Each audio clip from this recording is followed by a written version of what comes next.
All right, Paula, what we have here is just sort of an assessment of just watching what you can and cannot do. So I had you perform a lunge matrix, and what I'm looking for is your comfort level of getting in and out of positions, and is there a difference between the left side and the right side? First thing we notice is when you lunge forward, your right hip will slide out, and that knee dives in. And the whole question is, why is that happening? A lot of people like to blame that knee. The question is, what kind of motion do you have at the ankle? What kind of motion do you have at the hip?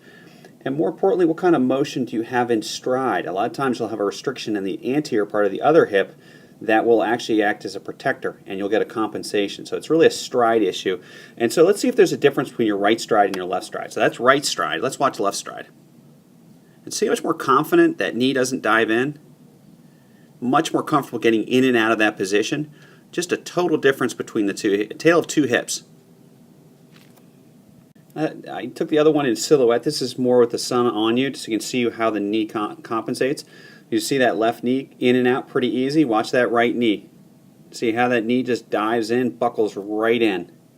I'm going to take a postural grid. I'm going to put it right on top of the kneecap, and I want you to watch how far that knee translates in as soon as you put weight on it. As soon as that weight goes in, look how it just deviates in, and the whole pelvis translates to the outside. That's just a stride that you're extremely unhappy with. So then what I had you do is I just had you walk. Now you know I'm watching you walk, so you're going to guard and stay in your comfort level. So I just had you self-select how far you wanted to walk, and you just go ahead and turned around and you came back towards me. And I'm just looking for arm swing. I'm seeing, is there any difference between your body?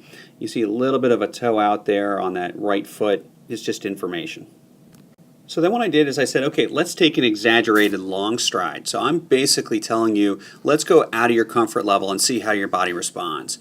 So we just have you take a walk, okay? And let's take a look. When you step onto that left foot and you swing through, let's watch your level change down onto your right there, okay?